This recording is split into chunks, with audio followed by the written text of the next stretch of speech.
কামারপুকুরে অনেক রহস্যময় পুকুরের নাম শুনেছেন, কিন্তু এই পুকুরটার নাম আপনারা কি কখনো শুনেছেন?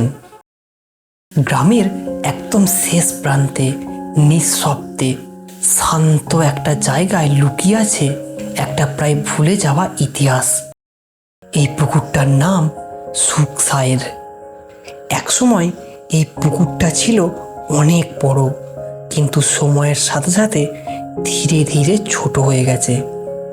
শোনা যায় এই পুকুর খনন করেছিলেন মানিক রাজা, যিনি সেই সময় লক্ষ ব্রাহ্মণকে সেবা করিয়েছিলেন।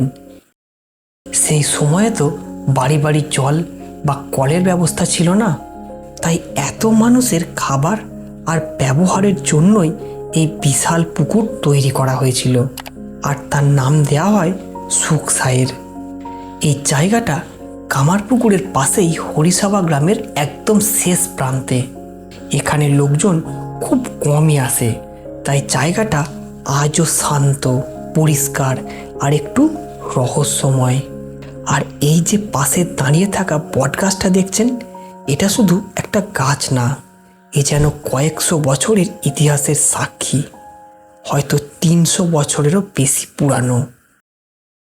ভাবুন তো, এই গাছটা কত কিছু দেখেছে, কত মানুষ এসেছে গিয়েছে, কিন্তু আজও চুপচাপ দাঁড়িয়ে আছে। কামারপুকুরের এই লুকিয়ে থাকা ইতিহাস আপনি কি এর আগে জানতেন? কমেন্টে জানাবেন।